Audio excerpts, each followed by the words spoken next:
بسم الله kusoo dhawaada janaalka waa anoo Zahir Maxamed caawa waxaa dib noogu bilaabanaya casharkeenii econometric maadada econometrica markii hore waxaa maraynay chapterkeenii koowaad maanta waxaan qaadan doonaa chapterkeenii labaad laakiinse waxaan ka qaadan doonaa qayb ka mid ah maadaama aan rabin in videoga aad noogu dheeraado waxaan isku dayaa inaan soo koobo oo kaliya aan ka hadlo qaybta nuxurka oo markaas muhiimada ah wixii markaas examples ah oo ama waxa su'aal qabtaan sida comment ay ugu soo qor kartaan kadib ayaa si goon igu soo jawaab doona insha Allah chapterkan labaad badanaa wuxuu ka hadlaa diiradda saaraya two variable regression analysis chapterkeeni hore waxaa aad ugu soo qaadanay ama aan ugu soo hadalnay one variable regression badanaa regressionka wuxuu ahaa oo kale just concept uu ahaa oo hor dhacay laakiinse chapterkan xoogaa gudaha waxaa u gal doonaa macnaha two variables oo kale waa maxay iyo wuxuu aad diiradda u saari doonaa population regressionka line-ka iyo error term maxaa la lahaa labadaas aad dusha saarno kadib qaybta labaad waxaan ka dhigi doonaa maalin kale maadaama uu chapterka aad u badan yahay marka waxaan isku dayaa inaan soo koobo chapterkan waxaa diiradda ku saari doonaa horta maxaa la lahaa regressor variable two variable maxaa la lahaa dependent variable waa maxay independent variable inkasta hore uu soo hadalnay aan furmarno iyo two dimensional graphics oo kale inuu qaabka multiple regression oo kale qaabku noqon doono iyo wixii ka badan regressionka badanaa oo regression analysis-ka badanaa wuxuu purpose-kiisa waxaa waaye in oo prediction ama estimation aan ku sameyno population mean value-ga oo dependent variable-ka la xiriiro isagoo loo fiirinayo explanatory variable-ka sidaa u fahamno waxa la lahaa regression analysis waxyaaba uu qabto waxaa tusaale usoo qaadanaynaa population total population oo kamid oo kasoo qaadayna in lahaa 60 family 60 qoys aan kasoo qaadayna populationkeen total populationkeen inuu yahay oo nagu taagan dependent variable halka oo aan rabna inaan u kala qaybin 60kaasi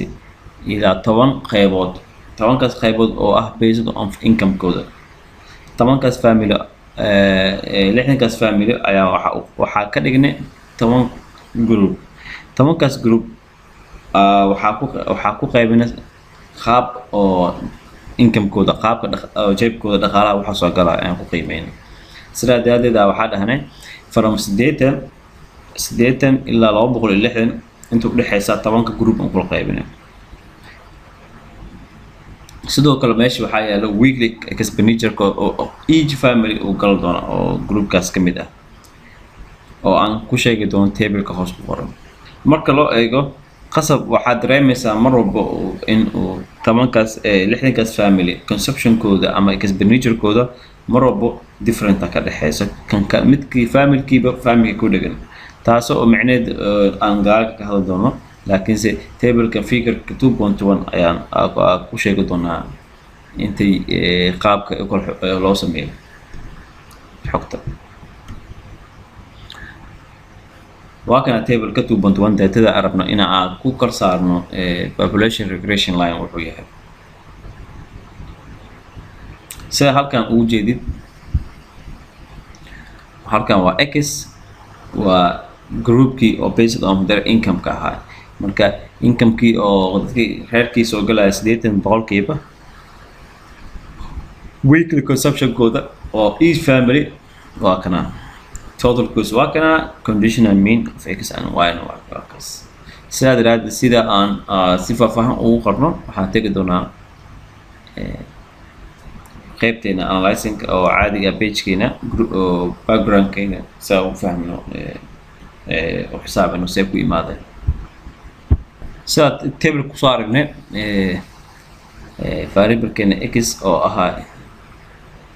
their income soo ahay waxaa dhahnay 80 family-kii ahay iyo 100 iyo 120 intaas haysane oo noo taagneed x waxaa kaloo jira y oo noo taagneed weekly consumptionka oo asagana ahaa 55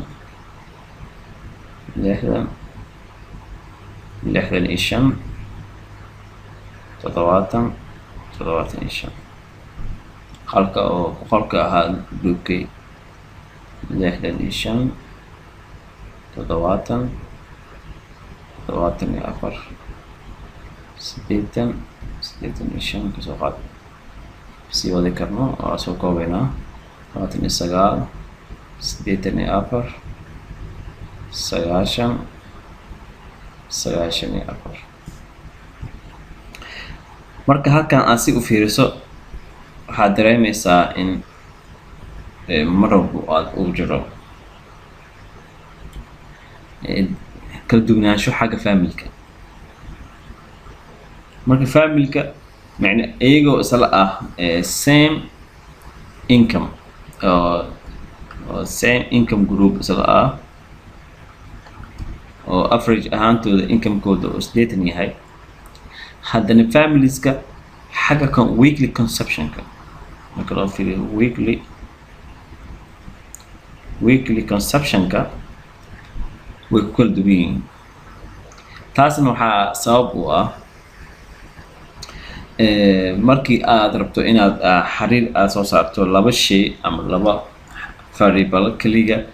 laga yaabo inay saameynta 100% aysan dhicin tusaale ahaan oo kale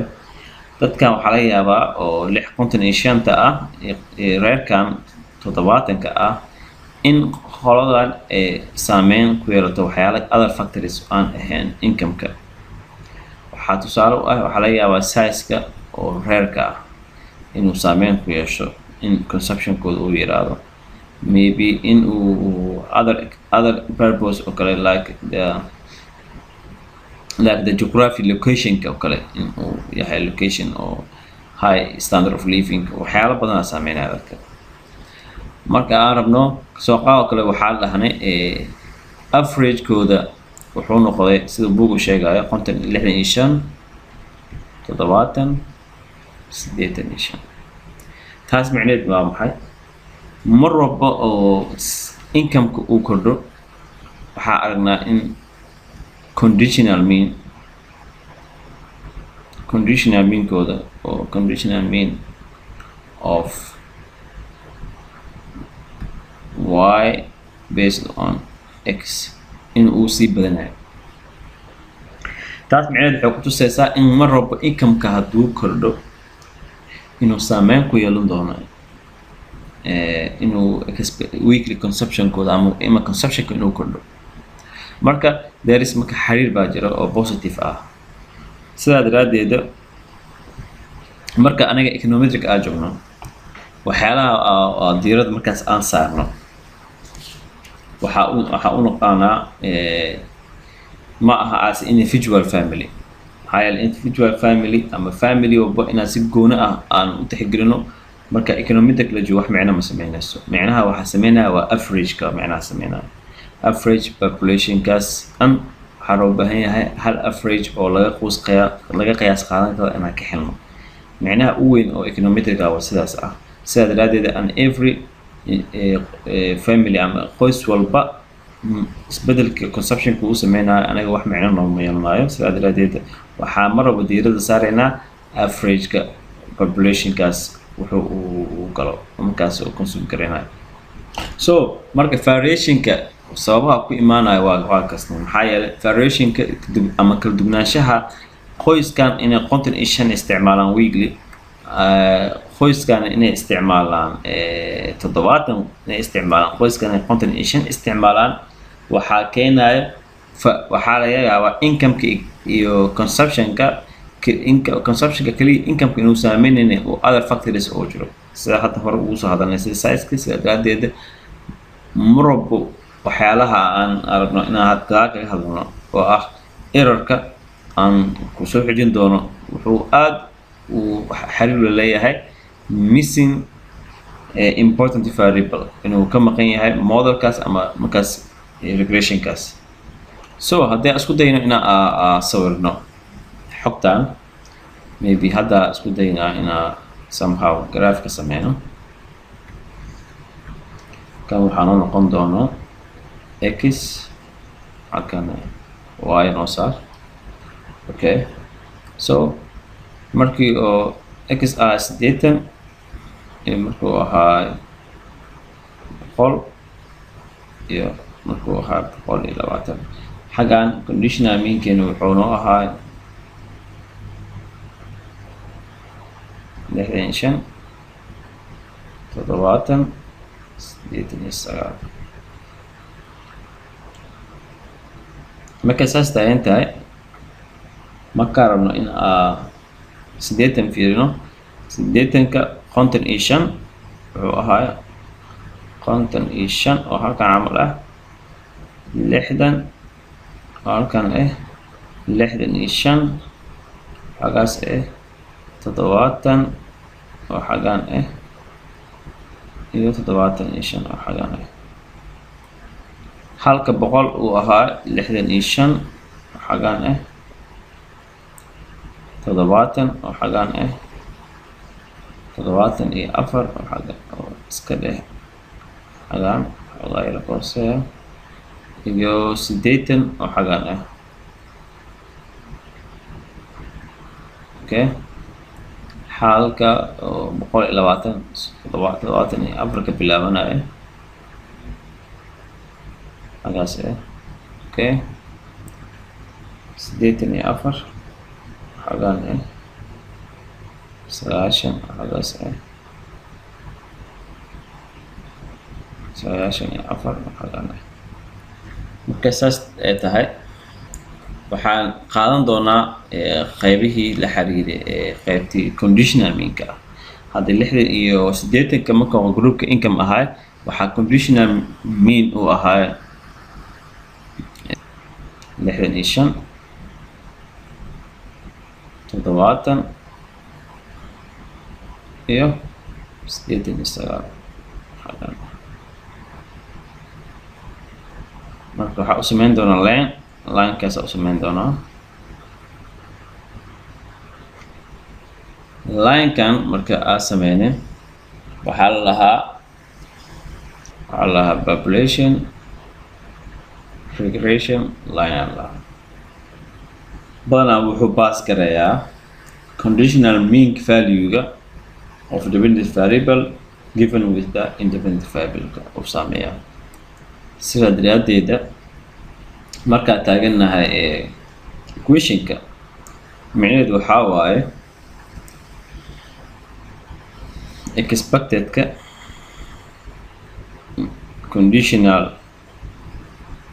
of y based on x is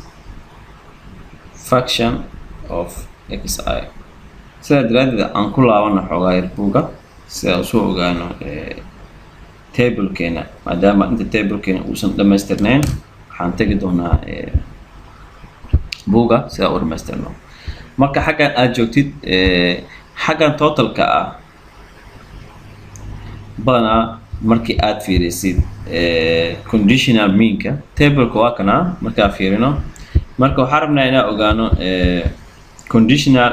expected mean expected values ee unconditional expected value maxaa kala lahaa. markii aad joogno conditional expected value mar walba waxaa qasab ah waxaa condition ku xiran in variable dependent ah oo loo fiiriyo independent ah. tusaale ahaan kale weekly of total family-ga waxaa mar walba waxaa kala saarnay basis of their income. haddii aan rabno inaan soo saarno weekly consumption of all families oo loo qeybiy numberkooda oo family-ka ah waxaa helaynaa unconditional expected values. maxaa yeelay ma ku qasbin in another factor ama another variable in aan la barbardhigno. markaa rabno inaan variable totalkiisa ama averagekiisa aan la barbardhigayno another variable waxaa la dhahaa conditional expected values inaa fahamteen isku dayaa tusaalena waxaa u ah markaa rabno inaan soo saarno conditional expected values of families weekly expenditure waxaa qasab ah oo markaas aan ku qasabne inaan u fiirino based of their income oo ah x 80 income-ka ah family-kiisa ah inaan gooni u fiirino aan dhahno 65 waaye average-ka family-ka oo income-kooda 100-ka ah average-kooda waa 77 family-ka 120-ka ah income-kooda average-kooda waa 89 taas markaa sameynayno waa conditional mean of y based on x okay markaad conditional waa ku qasbannahay waxaa condition ku ah ama ku qasban in aad another variable kale aad u kala saarto laakiinse markaa rabto inaad just average aad samayso of total family expenditure kuma qasbanid in another value aad la barbardhigto tusaalahaan oo kale waxaa haysataa total expenditure of weekly families waa 7,279 kaliya waxaa u qaybinaysaa 60kii oo ah numberkii oo family-ga waxaa helaysaa 120 oo ah entire average ah oo population-kaasi markaas anaga ahaasano sidaa daraadeed markaas oo kale waxaa dhahaynaa conditional oo unconditional mean macnaheedu inaa fahamteen filaa taas waa ku gudbayaa tan waa graafkii hadda aan kasoo hadalnay aan soo sawirnay xisaabtan saanay ku imaaday معناها quarterly معناها 8 والب family number كذا لو قيبنا total of the weekly basis of their income أو حلو قيبنا as their number سلاد رادي مرة باللاين كمرة بلوبة هي إن population curve is مكرر إن لصوص عرو conditional mean كا عن كل عوانو ماشي نيرة waxaa haysanaa population regression line marba wuxuu pass karayaa ama u fiiriyaa kaliya conditional mean of the expected mean aniga mana u baahno marba inaad si individual loo fiiriyo maadaama oo econometric qorsheed ahaynba in la fiiriyo as individual based on based on family so the population regression line marba wuxuu pass karayaa conditional mean ka value sidaa daraadeeda expected function-ka haysanaa waa kana sidaa daraadeeda so conditional so function-kan waa conditional so graph-kan waa haysanaa oo hadda waa population regression line aan sameynay sidaa daraadeeda distribution-ka marka wuxuu noqon doonaa in loo fiiriyo mar walba loo fiiriyo x of y distribution-kooda ma dhammaystiran yihiin mid distribution-kooda oo ah mid normal ah sidaa daraadeeda equation-kan hadda haysano oo ah equation y of expectation of conditional mean of function of y x inay tahay waxaa loo yaqaanaa conditional expectation function sidoo kale waxaa loo yaqaanaa ama la dhihi karaa population regression function ama population function markaa bartaas taagannahay so markaa halkan taagannahay population mar walba marka real life la taagan yahay entire population ma samayn karno maxaa yeelay waa infinitive number soo baxay maxaa yeelay dad badan population adduunka darahda waa hamara exam gareyna ma awoodid ama wadanka dhan darahda maxay capacity of money cost waxa walba lama samayn karo sidaa daraadeeda waxaa mar walba aan assume gareynaynaa in equation-kan uu yahay equation linear ah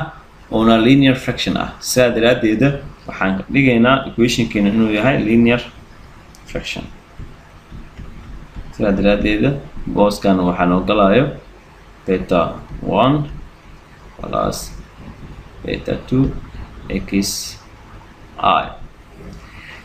beta 1 iyo beta 2 waa parameters hore ugu soo hadalnay.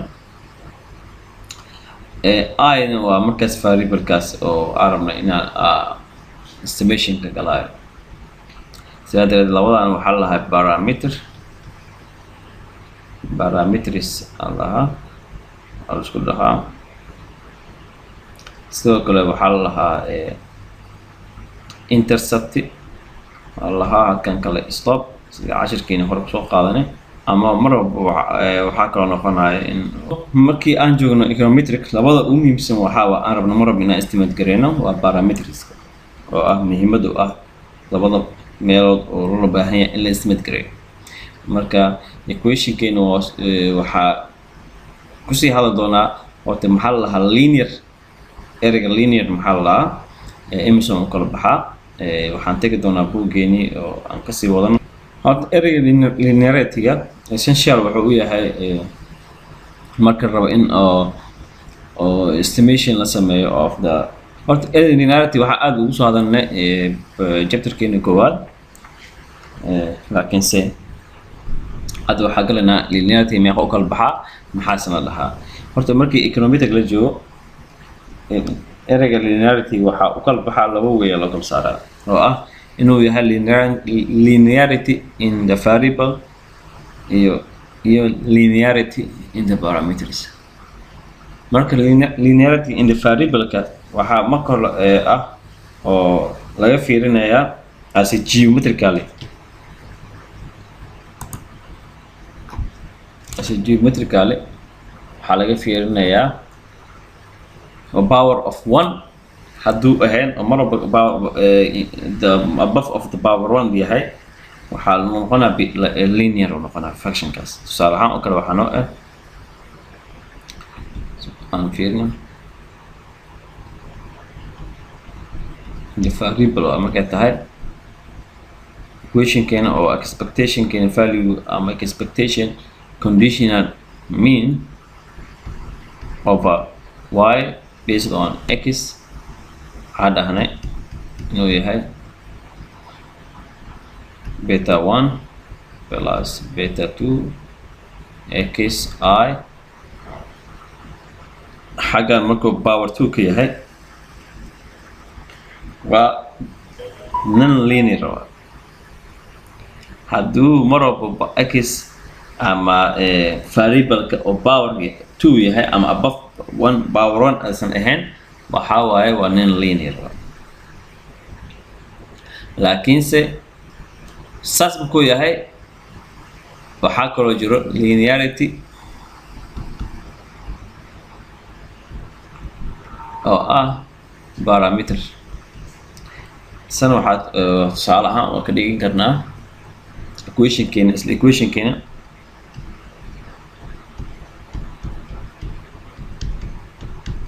oo ah beta 1 plus beta 2 power 2 over 2 muxuu yahay plus xi. saas muxuu yahay waxaa markan power ka saaran yahay parameterka. marka waxaa la linearity non linear in a parameter noqonaa waa non linear.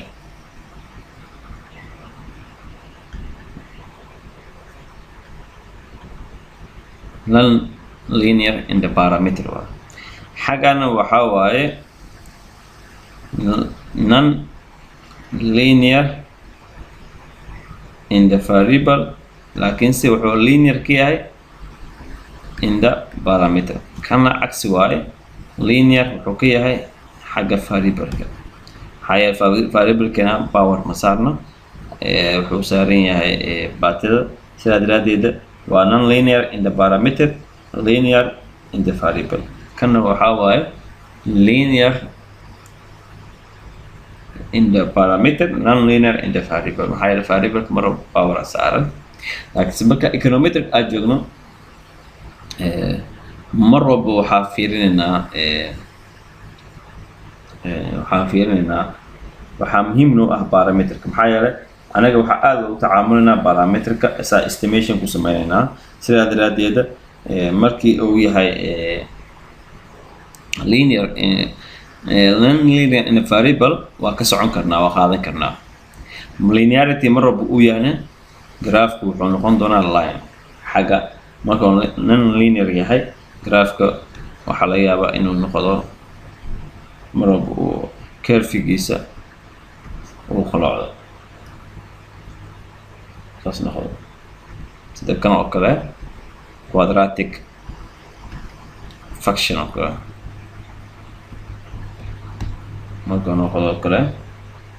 ونقولنا y صارها نقول beta 1 plus beta 2 x1 plus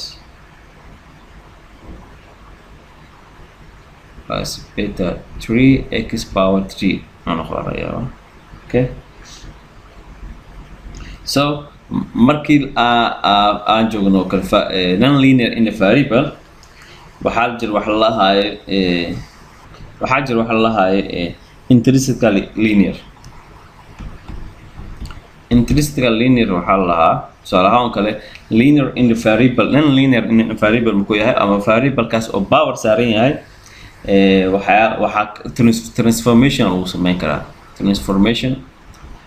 lagu sameyn karaa functionkaas oo asagoo laga dhigayo mid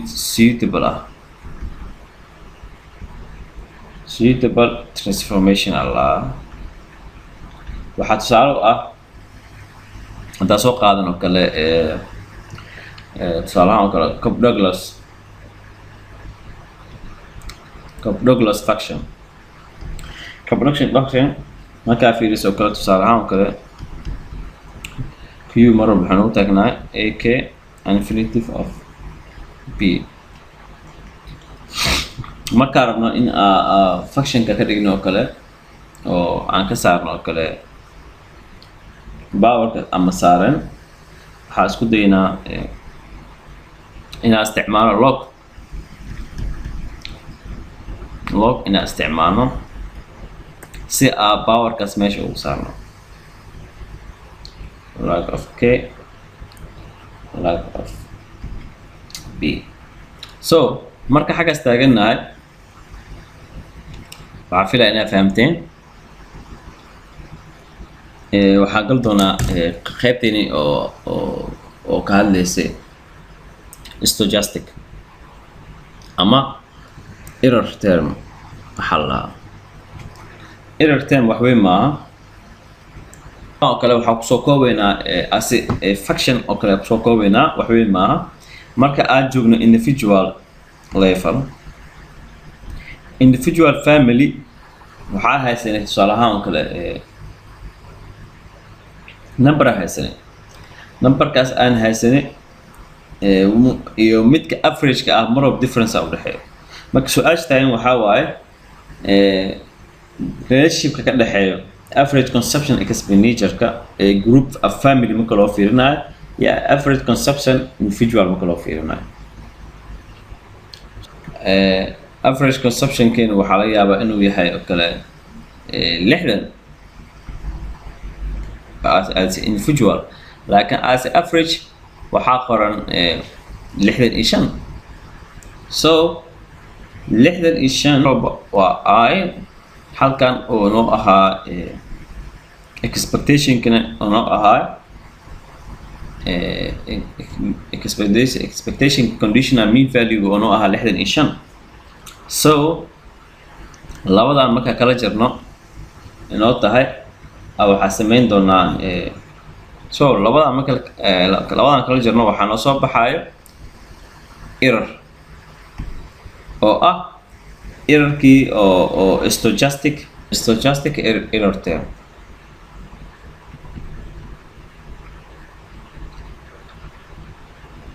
stochastic error term marka error termkaas soo baxaya labada marka kala jir oo ah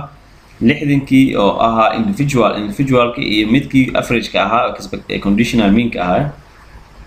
markay soo baxaan waxaa loo yaqaanaa error term marka error term markay saas tahay waxaa soo wareejinaynaa errorkeena oo wuxuu noqonayaa conditional mean of y plus ui. intaan markaas waxay noo ahayd ama waxay noo qaabilsanayd function of x. function of x ay noo qaabilsanayd function of xi plus ui. markaan rabno inaan sii furno xagaan sii wadno ay dhaaneen function of xi plus error markay tahay functionkan maxaa noo qaabilsanaa sidaa kor kusoo aragnay wuxuu noo qaabilsanaa wuxuu noo matalay beta 1 iyo beta 2 plus function of x horaan usoo sameynay asaan ku bedelaynaa marka ku bedelno beta 1 plus beta 2 plus error. marka intaas taaganahay equationkeena waa noo dhammaystiran yahay maxaa yeelay aniga mar walba waxaa tixgelinaynaa as economic as average consumption ama average estimating mar walba aan prediction ku sameynaynaa. sidaa daraaddeeda marka xaaladan la taagan yahay inta ayakilo sorry intaan waxaa la isku dhahaa waa deterministic aa la isku dhahaa. halkaana waxaa waaye waa error term. sidaa daraaddeed markii iyaga dhan la isku daro wuxuu noqonaa statistical. maxaa yeelay markay deterministic tahay waa exact equation. saa chapter 1 kusoo qaadanay exact equation waxaa waaye equation oo dhammaystiran aan other factors saameyn laga sugeyn. xagga oo statisticalna uu yahay inexact equation oo equation mar walba oo consider garaynaya other variable may be outside of this model this regression kan saameyn doona. intaas waxaa lagu baxay qaybteena la xiriira population regression line-kii iyo stochastic error term. marka isla qaybtan chapter 2 oo qaybihii dambe oo sample-ka ku jiray ku qaadan doonaa asigana waxaan qaadan doonaa maalmaha soo socda insha allah. haddii aad su-aal qabto just committee ugu soo qor waa kaa soo jawaabi doonaa. waxaa filaa intaas inaan kusoo gabagabeyno cashirkeenii maanta. waa inoo cashir dambe insha allah. sidaas inoo geliyo. asalaam.